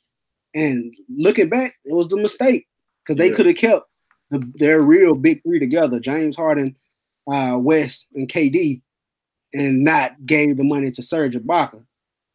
Because the next year they drafted Enes Kanter. So that where was is he at now? Enes? He in Portland? Enes. He in Portland now. He was in New York. Yeah, that's right. In trouble with Turkey. Yeah, exactly. That's the reason why they got rid of him. Mm-hmm. And then something else I thought about too. Porzingis. He went in and asked for that trade. Yeah. And I'm sitting here thinking, I'm like, why would he ask for a trade? Then the news came out saying that he sexually assaulted somebody. Allegedly. Like, so what are you trying to do? Allegedly. He's trying to run from it. Is that way he's trying to run from it? But they came out false though. They say it again. They came out and said the story was false. But after that, man, I was mad, but then I started thinking about it. I was like, you know what? We can get a top draft pick, and we can get 2 max players. Yeah, we might be back on the map. Shit, we ain't been on the map in about 20 years, man. I don't even count that 2012. I don't know, man. I got somebody got to come down. Somebody got to come to New York. I feel like Kyrie. I feel like he going back to LA. I feel like back to LA. I think he going back to LeBron. I can see y'all going to there. I can see him going to the Lakers, and I can see y'all going after KD. But I can't see. I don't know who that second player would be. I don't see Kemba. Yeah, Kemba one because Kemba from New York, right? Yeah. Yeah, he's from New York. Yeah, he's from New York. Caddy, what's up, Caddy? Yo. What's going on, Caddy? Chilling. Just listening to y'all talk, man. Come on, Stephen A. Yeah, come on, Sneaker A. Here I go. Now I was just listening to y'all. I was listening to y'all talk. I was like, I don't know if I don't know if Kyrie is going to go to LA. I think he wants to leave Boston because, like, his attitude towards Boston has totally changed since when he first got there, and like there's a lot of young cats on that team who feel like they could be the man. Yeah, and Kyrie wanted to be on the team where he could be the man, but he also realizes now that you can't be the man by yourself these days. Right. No. You just can't. Like as much as people be like, oh, y'all want to do these super teams. Well, if you look at the league back in the 80s and 90s, you had all-stars together. Man. You had all-stars together. Like, you look at that Pistons team, you had Isaiah Joe Dumars, friggin' Vinnie Johnson coming off the bench. Yeah. Bruh. You had multiple Hall of Famers. Not even just all-stars. Yeah, right. Sally Lambeer, like you talking about hard-nosed cats that was still coming off the bench, still making all-star teams, but they would be at the bottom of the bench of all-star, but they would still be making it. Exactly. You think about all the playoff teams. Think about that. All the playoff teams in the 80s and 90s, bro. The teams that hit lottery were the teams that had one all-star. Remember Minnesota? Minnesota had Tony Campbell. Yeah. Yeah, I remember Tony Campbell. You know what I'm saying? They had Tony Campbell. Pooh Richardson. That was it. Yeah. Like, and then you had like you talking about even Milwaukee. Milwaukee had Ricky Pierce. Yeah. They had Sydney. They had Sidney Moncrief. They had Alvin Robertson. Yeah. They had players like they had all-stars. You didn't have just one. You never had just one. If you had one, you were a lottery pick. Right. And if you think about it, and it's so true. If you think about it, if there was never a Michael Jordan, the league in the late 80s and the early 90s would have been so open, especially in the East. It would have been so open, like different years, different teams would have been coming up in the rankings or whatever. A lot of people didn't get rings because of Michael Jordan. That's just a fact. Absolutely. There was a lot of people who didn't get rings because of Michael, but also another thing was there were a lot of people who didn't get noticed because of Michael. Yeah, he overshadowed everybody, man. Yeah, you talk about Clyde Drexler was a great player, but because he played the same position as Michael, like he was overshadowed. Yep. Like you don't even talk about Clyde Drexler. Like if you say the top 3 greatest shooting guards of all time, you're gonna say Michael, Kobe, D Wade. Yep. Clyde is not in that conversation. Yep. That's a fact. And then if you think about it, I mean, I can't still even imagine it, and I still think they would have won. But if Jordan wouldn't have took those 2 years off, would Houston still be what they were? Even though I still think they would have won. You think they would be won? I still think Houston, if the Bulls would have went and they would have met each other, I still think Houston would have won. Nah, I don't know about that, because you're talking about if the Bulls keep Michael, does Clyde Drexler leave Portland? That's what I was going to get at too. That was his first year in Houston. That's true. He left. It was like, yo, this is the time for me to try to win something. And Michael's not here. And Hakeem is over here. And they got a squad. But that still would have put him in perspective though, because he would have been like, yo, I need that over there. Yeah. I think he still would have went to Houston. And Hakeem at that time he literally had evolved to literally be the man. Even though Jordan had left, like I still think Hakeem, he would have hit that apex and have been like, yo, because even when they played, like Houston beat and it's regular season, like the Bulls didn't care about no regular season like that, to be honest with you. Mm-hmm. But I mean, I still think they would have won. That's just my opinion. I still think they would have won. I'll give you this one. If Michael stays in the league, they win that championship, they go in the 94, and now they're playing the Knicks. Because remember, the Knicks played the Bulls with Scottie Pippen. Mm-hmm. And I believe that series went 7 games. It went 7 games. It damn sure did.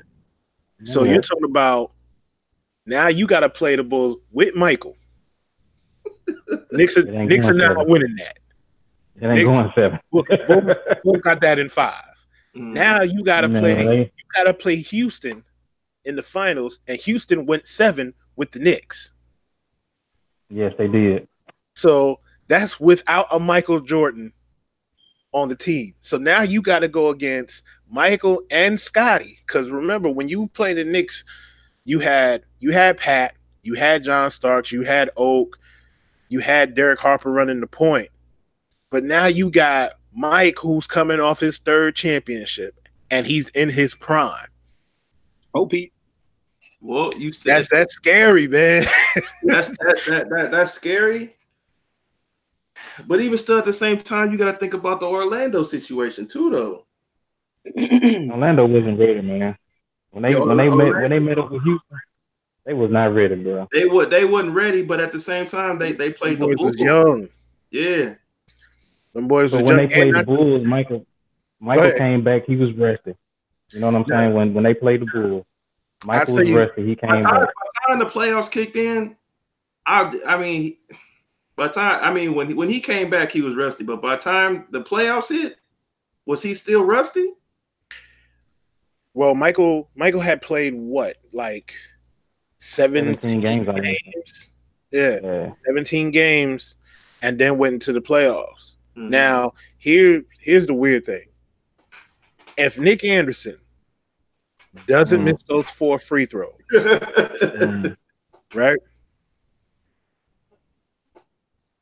Does Orlando win that series? Because let's be real, Nick misses those 4 free throws. My man's confidence was gone. Yeah, that's a fact. He was never the same after that. Right. Never. So, you know, Orlando had a squad. Now, if they would have just stuck together and said, "Hey, you know what? We can if Orlando, hey, yeah, we can, you know, we can stick together. The money is, you know, doesn't really matter and everything like. But Shaq wanted to get paid. Shaq was like, "Oh, you know, Penny getting paid. I need more money too." No, Alonzo Moore didn't get it. Oh yeah. That's right. Alonzo and Juwan got paid. Yeah. Mm-hmm. That's right. You want to be $100 million man too? Yeah, he's like Alonzo getting what? Nah, I need that bag too. Yeah. That was just. But then he asked for like 120. He asked for 120 at first. Yeah. And they gave him like 150. They gave Alonzo one. They gave Alonzo 120. 120? Okay. They gave like Alonzo something like that. Shaq wanted 150. He wanted 150. I thought it was 110. It was either one of the two, 110, 120, something like that. I mean, but yeah, after he saw that 110, 120, he was like, well, if he getting 110, 120, man, I got to be getting like 150. And they was like, you got to slow down. Yeah, they was like, oh, hold on, big fella. We ain't got that much money to give you. Yeah. The Lakers came with that bag because they literally dropped, like, once they heard that, like, they literally dropped everybody off the roster. Mm-hmm. Like, literally. Like, they tried to pull, what up, Davey? They tried to pull, like, the Lakers just tried to do that this year. They tried to drop everybody for AD. They literally tried to do the same thing. So, I mean, if the communication and the maturity was there, like Orlando would have, man, they would have been next up to bat, literally. Because Shaq, Penny, they would have had to figure out that Nick Anderson situation. But y'all talking about a good 90s basketball. Oh yeah. Yeah, you talking about? I think they would at least got one though. I think they would at least got one chip out of it, man. They would have. Oh yeah, I think they would have got at least one. Yeah, they would have got one chip because when you think about it, their confidence would have been totally different if you know, Nick doesn't miss those free throws. They go into that, you know, that next year, and you know they got the confidence knowing that they can hang with a team like Houston. Once they lost that first game, it was a wrap. Yeah, it was a wrap. That next year, Mike came back. Mike was like, "I've been in the gym. Y'all about to get this ass whooping." Yeah, right. Right. Once they got that ass whooping, Shaq was like, "Nah, I'm not really liking it over here right now." And LA give me that bag. So, yeah. And not only that, they had ego problems over there too. Yeah. So it's like, yo, what do you do? Like, what do you do? You got Hot Dog talking about nobody was beating Chicago in the 90s, in my opinion. They may have won 4 or 5 straight if Jordan didn't leave. I agree with that. Yeah, I agree with that. Right. Yeah, I agree with that. It would have been 4 or 5. I truly think it would have been 4. It would have been 8. Because like we saying now, I don't know. But you think about it, like I can't even getting one of those. I'm sorry. Think about it like this. So they win their first 3, right? They beat LA, they beat Portland, they beat Phoenix. Michael decides, you know what? I'm not gonna leave. And I'm gonna play this next season. So 94, you play Houston. you gonna whoop Houston, right? Because Clyde ain't fucking with Mike. No, no day. Clyde ain't fucking with Mike. Robert Ory ain't fucking with Scotty. No. But hold on though. You know what? I almost forgot though. Not to cut you off, Caddy. But who else did they have on Houston that was a lockdown defender? Vernon Maxwell. Maxwell. Yes. Yeah, but you got to remember, Mike loved shit. Mike used to love shit like that. Remember Xavier McDaniel used to give Mike face? Mm-hmm. Yeah, but when he used to go to battle with Vernon Max, that was a different, because he was crazy for real. That wasn't like no psycho. Vernon was nuts though. Yeah, he was marble. Don't get me wrong, Vernon was nuts. Vernon was a different brother, man. You remember the way that they cut him from the team? Like, he was a special dude. Yeah, right. Bro, like. That's the type of person you break up with through text. Like, hey, I think you take him out to eat. You take a nigga out to eat in a public place. It's like, remember when they used to have all the old school 90s films, and they would show, like, even in the football, like when you got a pink slip, you knew you got cut from the team. Like, they had to pink slip that man, but it had to be like telegrammed to his house. Like, right, don't come here. Like, don't come back. We good. You can't come to the stadium. Your shit in the box. Like, mail his shit to him, man. Like, exactly. I haven't heard from the team. Houston said, "Man, it's crazy, man. Let's stick together." Right. Hey, niggas friends was lying to him. Y'all heard anything about the contracts? Oh, I ain't heard shit. You ain't heard shit? I ain't heard shit, bro. Bro. Yo, they ain't calling me about what? Like, I heard they had a secret practice. I'm gonna go up to the facilities. When you go to the facilities and the security man be like, "Yeah, what's your name again?" Right. Like, like to bounce at the strip club. Like, hey, bro, listen. I can't let you in, big brother. Like, what you mean? We's cool. Yeah, I know. I can't let you in, man. Owner said I can't let you in, man. You already know what it is, big bro. Owner said I can't let you in. Don't. Let's not take it no further. I said I can't let you.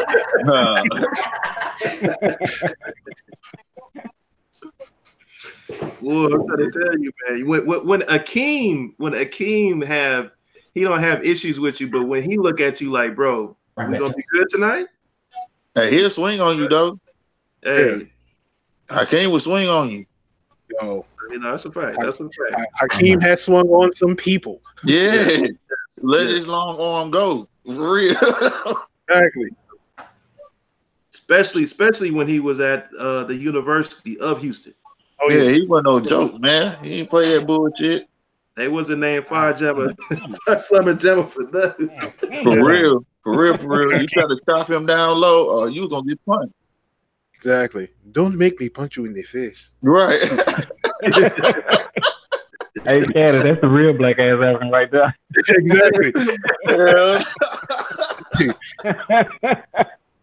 I am just trying to grab the rebound. Do not touch me. I don't want to have to fuck you up. Like what? I forgot about that too, because remember when Jordan left, that's when Horace Grant went to Orlando.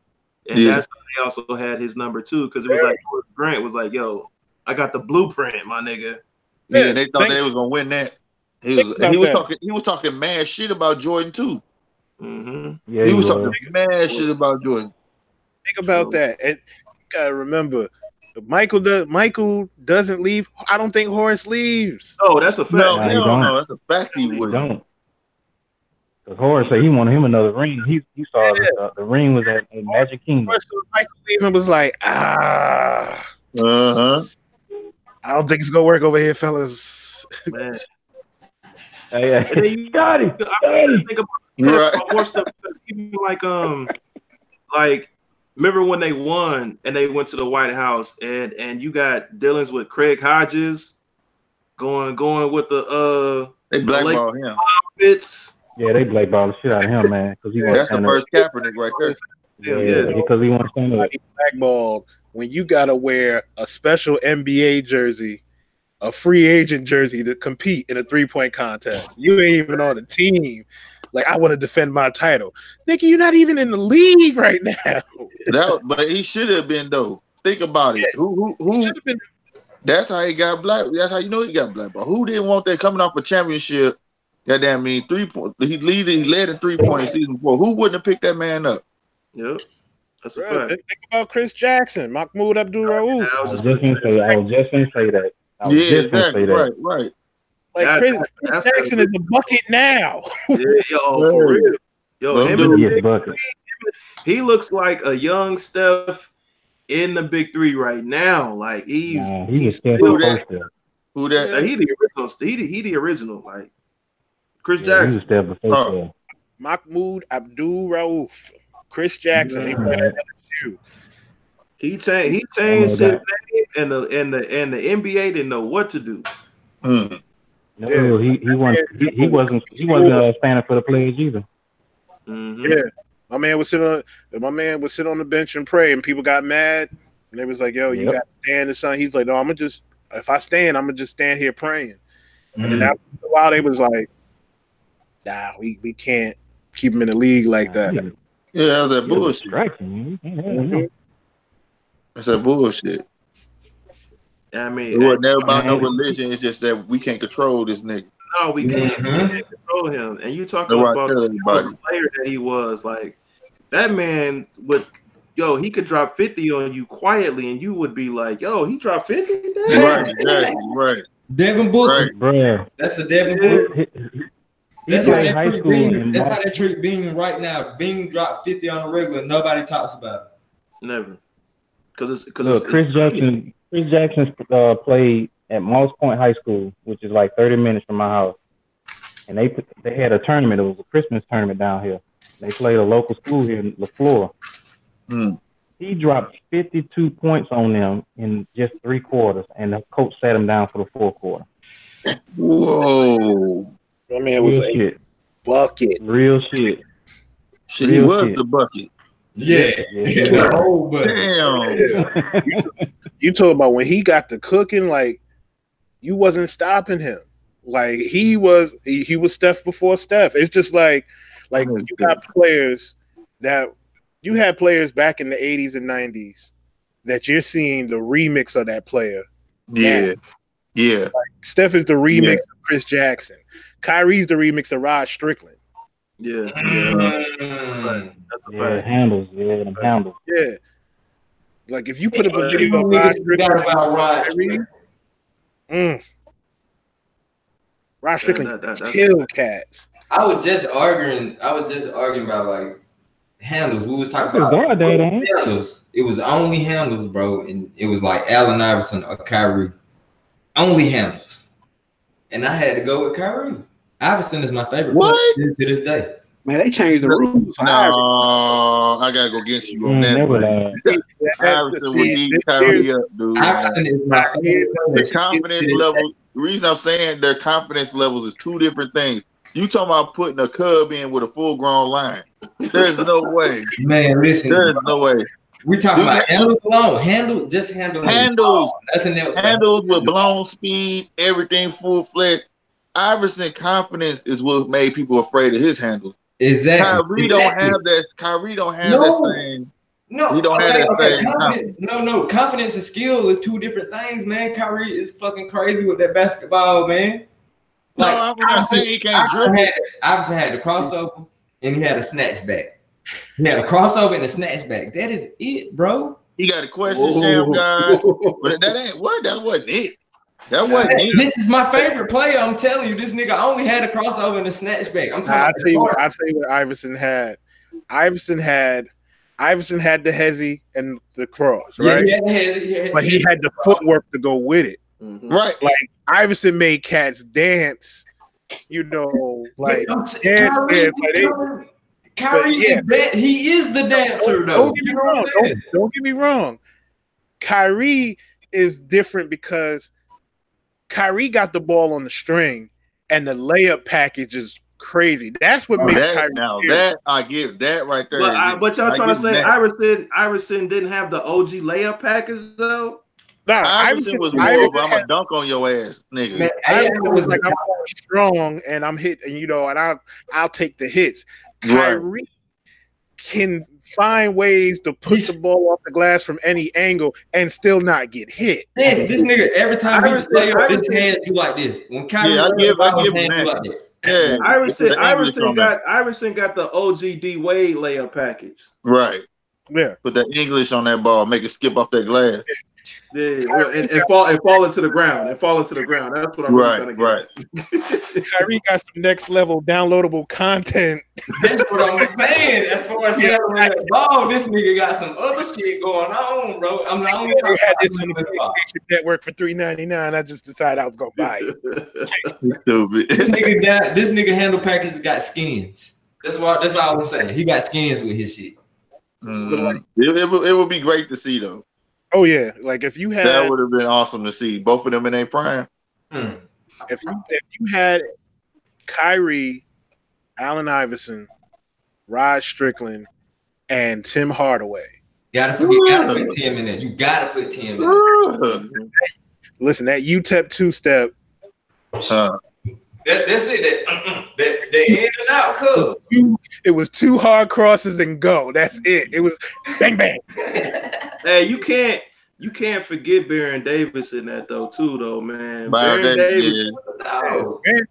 Baron Davis, his crossover was mean, but the thing about Baron Davis was you were scared he was gonna dunk on you. Yeah, that's right. When that nigga dunked on KG, when he dunked on KG.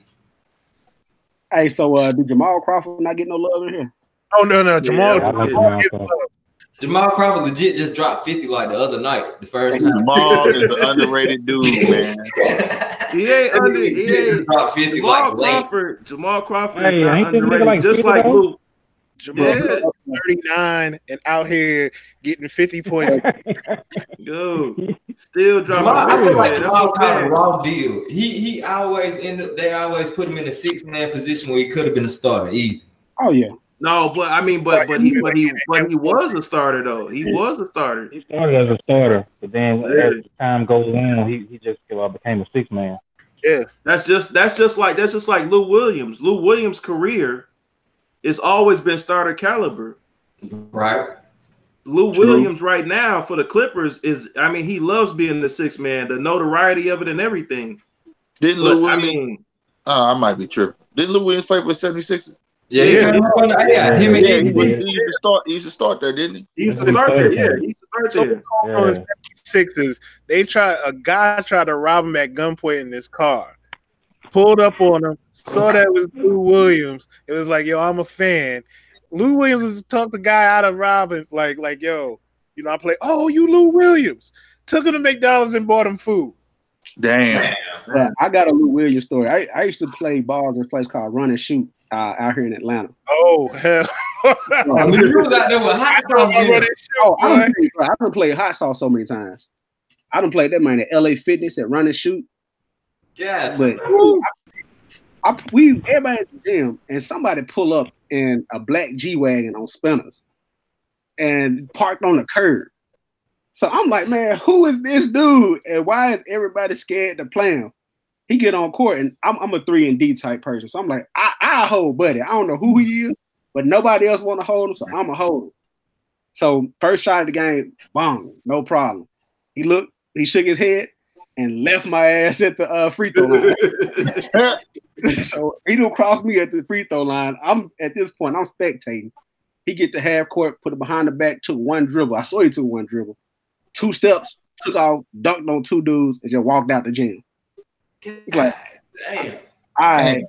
Yeah, just because y'all regular nigga think y'all can fuck with me, hold this nigga out. And this was his rookie season, so I had no idea who he was. You know what I'm saying? They like, that's Lou Will. Like, who? Yeah, that ever since that day, bro, I got much respect for that man. Now, hot sauce, I figured out with him, if you actually play defense, he gives up. If you follow the ball, if he pass the rock, he can't shoot, so he gonna pass the rock off, and he will give up. Like if you follow the ball and let him do him like that and one shit, he's gonna be doing that all day long. He's gonna drive to the hole and gonna kick it off to somebody for a little easy little dump off. Yeah. But if you actually D that man up, he stops playing. I don't play like 4 times, bro. And the first time that nigga gave me that work. The other 3 times he gave up. Right. Now, of course, I done picked up hella weight. So I'm thinking that man at this point, it would be a problem. Yeah, that boy Hot Sauce used to be mad with it, but the nigga all time still to this day, man, and he the homie for sure is Bone Collector, handle pack. Bone still breaking niggas off to this day. His handle pack is retarded. It's literally mentally disturbed. His handles something. Man, I seen that nigga working out with like when it J.R. Smith like last year, he was showing them crossovers and shit. Like, nah, nigga, when you hit it this way, then you snatch it, motherfucker, this way. Then you know what I'm saying? I'm like, whoa. Bone working out with James Harden on. It was James Harden. You fucking right. Oh no, that was the professor with James Harden. Yo, no. I saw that video. I saw he did it. The professor did it with James, and Bone did it with James. Yeah, it was the same session because they were because they were working with NBA Live. Yeah. But that move that professor showed James Harden, he gonna do it one day. If he did that in the game, we got to fight. We got to fight. There's no way. There's no way I'm gonna let you come down, hit me with an in and out, 2 hard crosses, put it behind my back, put it behind your back and between my legs at the same time. Mm-hmm. A lot of shit. Damn, when you go to the rim, flagrant 1. Dead ass, I'm flooring you. We are fighting. The minute you go to the rim, flagrant 2. Who won it? Hey, Caddy, what about guard Shamgar, Caddy? What about guard Shamgar? I'm gonna tell you something about God Shamgar. The minute my man did that move, man, you had every little kid out here in the tri-state area trying to throw the ball and bring it back. Like kids who didn't even have dribble, like you had no dribble, but you knew how to do the God Shamgar. Like, exactly. It made no sense. Boy, when I first saw that, Caddy, you can attest to this. Hey, maybe you agree, maybe you don't. But who is the best person you think that has imitated or not, maybe not recreated, but actually has imitated that move like the best, like seen on camera? Oh, they're trying to cheat my dude. Oh, my bad, y'all. Somebody in the NBA or what? No, just period. Yeah, in the NBA. Let's just say in the NBA. Man, Kyrie been twerking. I think Jamal Crawford. Yeah. Kyrie. You know, matter of fact, you know who I say? CP. Yeah. Manu Ginobili got a mean one. Hey, Manu, I almost forgot about that. Manu actually did do one real nasty, but the best one to me, it wasn't even in an NBA game. It was Lamar Odom. Oh, when he did it up at the Lamar Odom. But when they did it with the you gotta remember Lamar was different. Like I went to high school with him. So like Lamar, you talk about this kid is 6'9", 6'10", and he handling like a point guard. Yes. My man takes and he had Jimmy. Yeah. He had a jumper. He long pause like Giannis. And no pause. He hit you with fuck with Beard 10. He hit you with crossovers like crazy, like he a point. And then he hit you with a God Shamgar. What do you do? Yes, yeah. And that's another thing. Like, I couldn't. That's why I said I could not play. Like I couldn't play ball at the Rucker. I couldn't play ball at the Rucker because I'm fighting somebody. Yeah. Like you're not about to have me in front of like 15,000 people in a park in the front of the projects and hit me with a God, sham God. Yoke you all the way up. And then throw it behind your back or something between my legs and think you going to hit me with a jelly right at the rim. Nah, we got to fight. How you go home? How you go home after that? Like, how you go home after that? Like, it's just don't go home after that. Like don't. He sleep. I can't go back. That's viral. I'm in Queens. It's viral. I can't. You're like, oh, there goes my nigga right there. Got Mr. God, Sham God Jr. What happened, B? Like, yo, we talking about Caddy. We talking about even before the internet, because before the internet, yo, that's when it was really hopping. When they had it on tapes. We talking VHS. We talking beta. You know, or if it was word of mouth, if it was just word of mouth. That's how you knew you was a hooper. That's how you knew you were a fucking hooper. If your name got out there. Back then, before the internet, before AM1 mixtapes, like exactly. I knew who Skip to My Lou was before AM1. I knew what a lot of these motherfuckers was before, you know what I'm saying? Before I saw them, just because of word of mouth. When you said that shit. And hoopers used to travel though. Hoopers playgrounds had meaning. I'm gonna bust your ass. I'm gonna bust your ass in the clay hole. I'm gonna bust your ass at Rock. I'm gonna bust your ass. Whatever the case, you know what I'm saying? You remember these street courts used to be legendary, man. You know, right? For real. Now all they know is the Brooklyn. Now all they know is a couple spots. But Dope said run and shoot. I was like, shit. That's how. Yo, I wouldn't damn mention hot sauce if you didn't say run and shoot. You know what I'm saying? It's certain courts that you know what I mean. Niggas did their thing. It. I tell y'all a crazy story, man. This was back in. This was actually, I was an underclassman, and Kevin Garnett was a senior. I didn't know who Kevin Garnett was, and we was all in Vegas for AAU, and everybody was talking about this dude or whatever like that, and I didn't know who he was until I finally met him at AAU in Vegas. And boy, you talk about, man, you would have thought he was Barack Obama. Like seeing him play like at that age back then, I was like, yo, this nigga is God. This nigga is Jordan for real. I mean, at 17 years old, I was like, yo, who is God? Imagine seeing Chris Paul and Steph Curry in action in high school. Them niggas was rough, boy. Steph been shooting from half court. You know what I'm saying? He fucked that high school over so bad. I didn't play myself. I had been gave up hoops like at the junior high. But my homeboys, I still ran with all the athletes and shit. I sold my little weed and shit. You know what I'm saying? Them niggas knew me. But when I think Steph and Chris Paul specifically fucked us over so bad.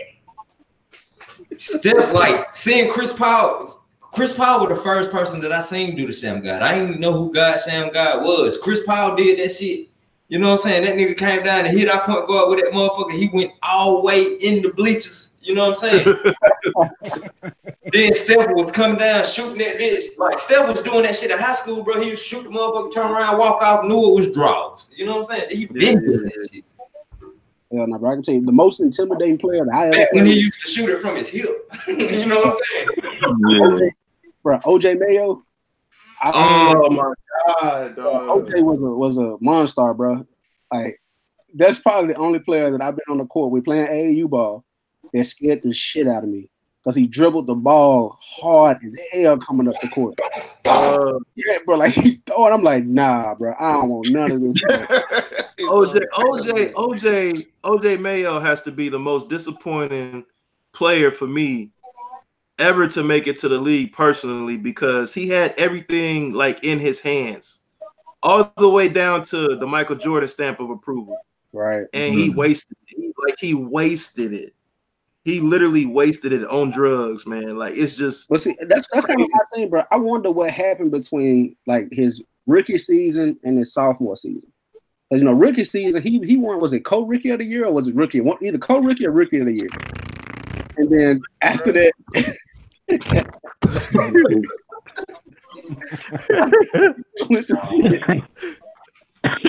Rudy Gay, man, they was like, I thought Memphis finally had a real 1-2 punch. Mm-hmm. And I don't know what happened. It be that money. Money will change. But you know what? I feel like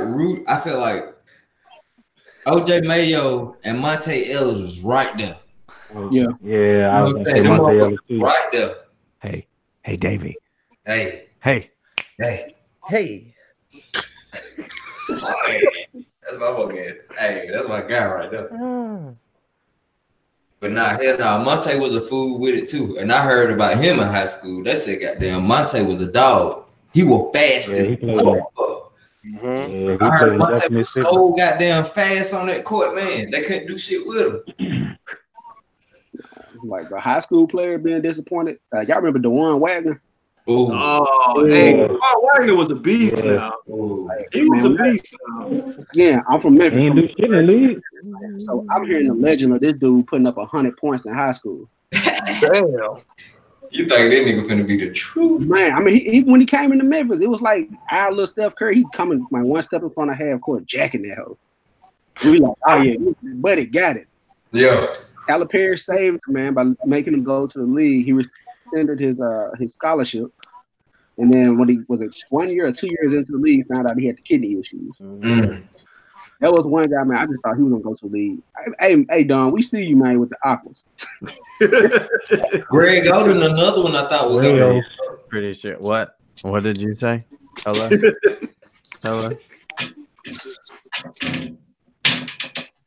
I thought Greg Oden was gonna do something.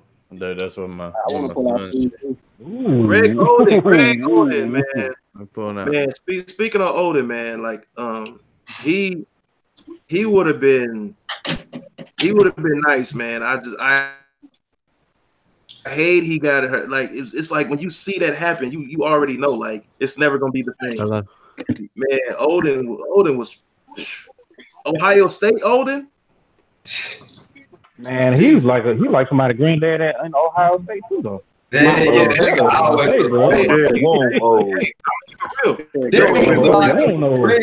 look like LeBron right now. When he was in high school, he looked like an old man. When he was in high school, he looked like an old man. Like that was nothing new. Like he could have been LeBron daddy. I think Light rode his ass hard. I was like, damn, he got that Benjamin Button going on, don't he?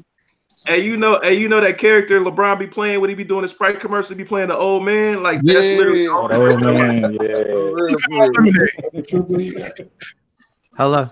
What size is that? Yeah, it look like a 5.5. What size? 4.5. This is my son's shoe, but that was very close.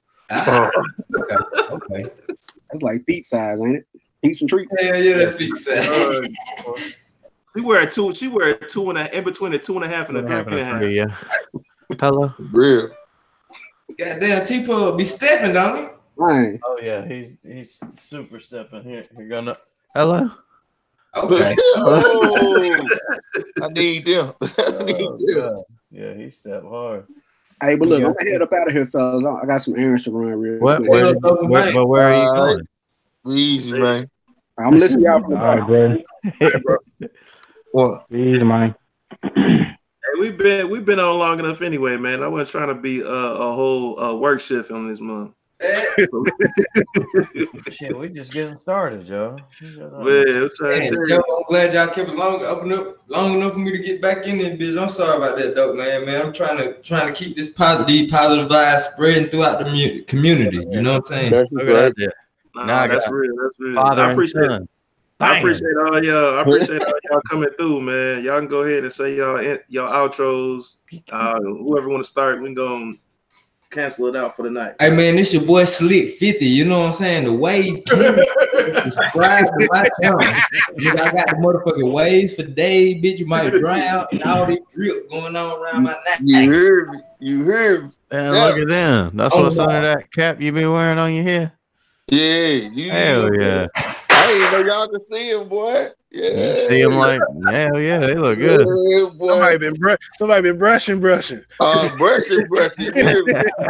20 brushes. Damn it. But yeah, this your boy Slick 50, man. Go ahead and follow your boy, man. Almost at that 100K. Hit that like button on here. If you ain't sub this channel, make sure you sub this and everybody on this panel, man. Y'all stay 100, man.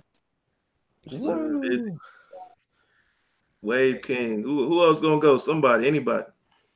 Hey, this is a black ass African man. Y'all can follow me on IG, black_ass AZZ_African. I'm also on YouTube, same name. You also can follow the hashtag Sneaker Historian, hashtag Keeping It OG. You showing shoes? I want to show one. British Knights. There you go. God dang. British Knights. One of the most controversial shoes ever. I gotta ask before he get off here, man. How old were you when they painted that portrait of you that's over there on the wall to your left? Hey, that's my wife's thing, man. That's my wife's picture. Look like you used to work out, man. Hey, make sure you type something in the chat so I can follow you, Black. Yeah, I found your shit right now. My phone went dead. I was looking for you. Soon as I was looking, my goddamn phone died on me. Oh, black ass African. He on IG too, Davey. Yeah. All right, so I guess I'll go next. Yo, what up? It's your boy KADILLAC Jackson. Follow me on YouTube at KADILLAC Jackson. Follow me on IG at KADILLAC_Jackson. And you can watch me, be a Jedi, and OG Sneakers on Talking Kicks Wednesdays at 8:30. We on a hiatus right now, taking care of some grown man business, but we will be back soon. Is that with a C or a K? With a K. There you go. Yeah. Yeah, I got everybody. Wow. Say something. I'm the white guy that's not white. This is my friend Fun Bun from the movie Wreck-It Ralph. I also have Ralph right here, so he can say hello as well. And if you haven't ever seen that movie, you should definitely watch it with or without your kids. It's a fantastic movie. And Retro Young sent me a Funko Pop. Go watch my channel. Oh, Hey, that's fire good. joker. That nigga got the fire joker. Right, for real, bro. That's a rock star joke. Hell yeah. You got lit joker. He's the one that's in that what is his name? Suicide Squad. Mm-hmm. Yeah, he's the one from the video with Rick Ross. Hey. Standing on a boat. Right. Hey. Caddy, if you ain't never seen Dom before, man, you gotta check out this dude is hilarious, man. This dude is hilarious. Definitely will, bro. Definitely will. Hey, but that's it, man. You know, you already know it's Red Milwaukee 414. Hey. Well, what you about to say now? My bad. Go ahead, man. Go to brush session. Y'all racist as hell. Y'all cut me off. I wasn't done talking. Black as African. Yeah. One thing you didn't say in that video. You remember the R&B group Troop? Yeah, Troop. Yeah. And they used to wear all that shit too. They didn't remember everybody's thinking. Well, I know I heard everybody thought it was their stuff. Yeah, because they, the name, right, and they was rocking, right? Yeah. But a lot of people don't know. Well, a lot of people probably know Stetsasonic. They from they from Brooklyn, right? Caddy. Staten Island, right? Staten Island, Stetsasonic. They was heavy into Troop. Mm-hmm. You go back and just type in their name and look up on the images, you'll see them rocking a whole bunch of Troop stuff. Every one of them, they was you thought they was an R&B group. All them dressed the same. Yeah, the clothing brand. Yeah. Like cross colors a little bit, if I ain't mistaken. Troop was British Knights back in the day. Right. British Knights, MCM. Okay. Yeah. You got it out, Slick? You good? Yeah, my bad. I'm a bit. It just hit me. It just hit me, man. I had to get it out. I apologize. No, it's all good. It's all good. So yeah, I mean, y'all know it's Red Milwaukee 414. I just hit that 1,500 on the sub count, so I'm about to do that free giveaway. Winner will receive a case of drop fronts. So y'all stay tuned for that next video, which I will put out tomorrow for the rules. The rules will be mad easy, just like it was for the 50K for the Sneakerheads Clothing Line IG. So if you mess up on the rules, don't be mad. Slick can tell you. Right. Hey man, if I win the motherfuckers, I'm gonna sell them. Look, she said, "What's up?" The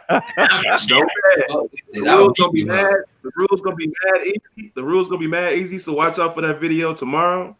And I appreciate everybody on the panel that came out tonight. I didn't even want to go this long, but hey, the conversation got real good. So man, I appreciate y'all coming through. You know, Caddy for pulling up. Black Ass African pulling up. Dom, Slick as usual. Davey, I appreciate all y'all. So I'm gonna peace it out. All right, y'all. 100, man. Hey, I gotta follow all y'all. Easy, y'all.